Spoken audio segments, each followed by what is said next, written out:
Didn't see you there. I want to let you in on a little secret. Come closer. When I was 15 and had been playing saxophone for 5 years already, I was tone deaf. So I want to talk to you today about ear training, and specifically the very beginning part of ear training, the very basic, how do I start ear training? A lot of you may be already in advanced ear training, you're identifying chords, transcribing solos, but some of you maybe haven't done too much ear training. So I want to talk to you about how do you really get started, especially when maybe you're struggling and you don't have the skills yet. You need to start doing some intermediate or advanced ear training. That's a cat. So in our advanced session of ear training, we'll learn how to do ear training when your cat just knocks everything off the keyboard and plays random notes and sets weird patches on your piano. When I started, like I said, I was actually tone deaf. I really couldn't differentiate pitches. So the way I started was with the piano. A lot of ear training has to be done with piano. You can do it without a piano, be a piano or a keyboard, really helps. So the first thing is to be able to sing back a pitch correctly. Now you might be saying, well, if I can't sing back a pitch, how do I learn to do that if I can't do it? How do you practice something you can't do, right? That's very difficult. Well, you can actually do it by the physical feeling of singing the right note. So if I play a note, in this case I'm playing a G, I'm going to try and sing that note, and if I sing different pitches, I will actually physically feel the air vibrating correctly with my voice when I'm singing the right note. Ba feels very consonant, whereas if I sing a different note, ba feels okay, but it's not quite the right note. Ba. Or if I sing a completely wrong note,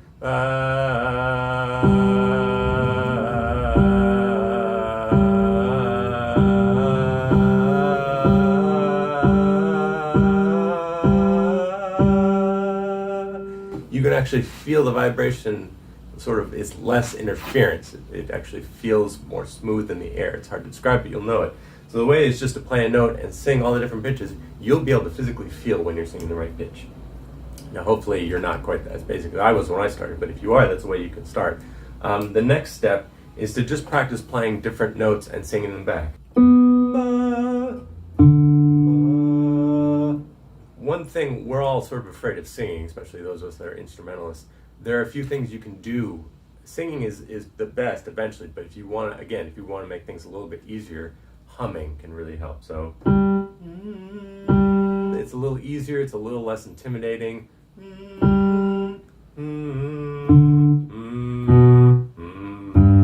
And it's actually a little easier to stay on pitch and keep the pitch focused when you're humming. So you can try whistling as well, but whistling is not great. You have a limited range with whistling, and also it just doesn't connect as much to the voice. But if you have to,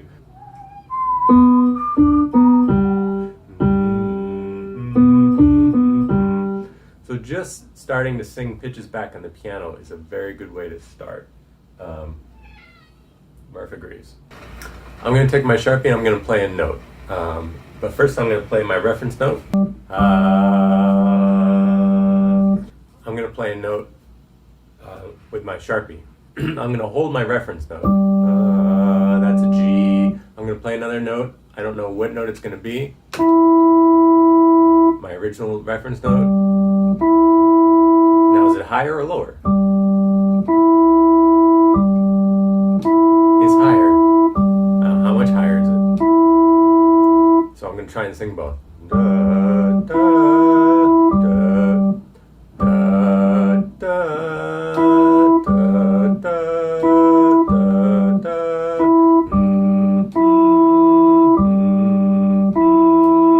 It's a lot higher. That's good.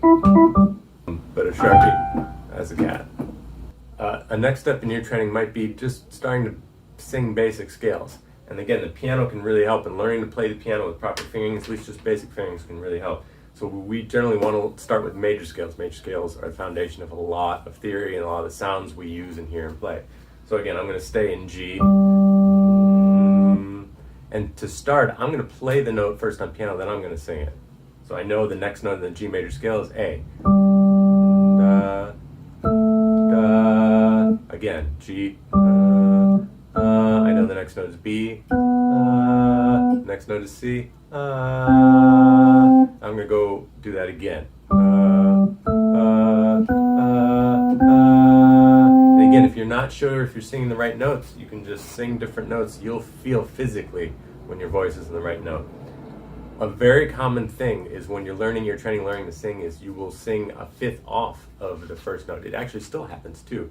The reason being a fifth, the interval of a fifth is very consonant. So your voice, it can almost feel like you're singing the right note when you're fifth off. This is advanced ear training.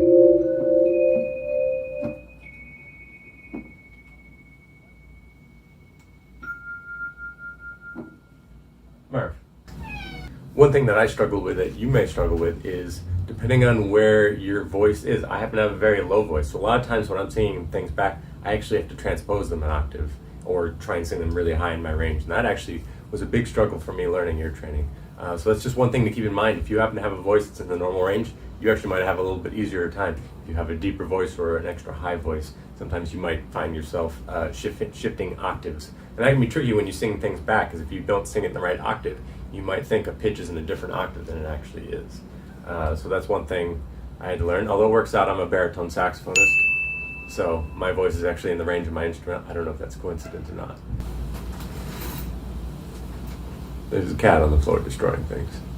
Welcome to quarantine.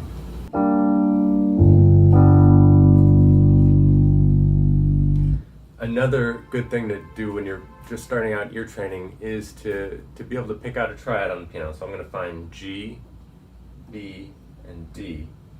That's a major triad in root position, just a basic G major triad, very, very basic common chord. I'm just going to listen to it and hear the flavor of it. Major chords are kind of happy, they're very bright. I mean, everybody has their own way of describing major chords. And then what I'm going to do is I'm going to make it a minor chord. So I'm going to take that B natural, I'm going to turn it to B flat and see what the difference is.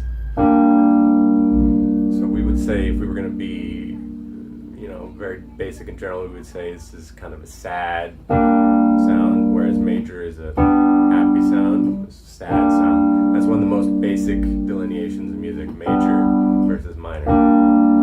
And what I'm also trying to do in my head is hear the B go to the B flat. Da, da, B natural, B flat, B natural, B flat. That's down in my octave where I can sing.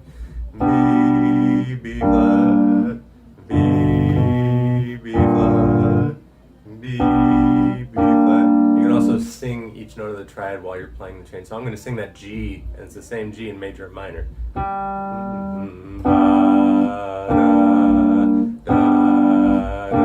I'm going to sing the B's.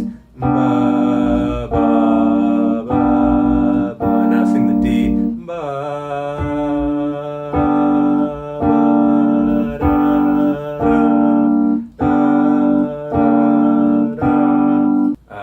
Next step for ear training is being able to arpeggiate the triad. Da, da, da, da, da. One thing I like to do when I'm singing, I want to sing it first and then I check it with the piano to make sure it's right. Ba, ba, ba, ba, ba. Ba, ba, ba, ba, ba.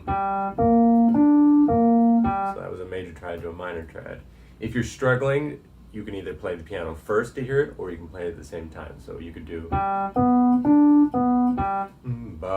da, da, da, da.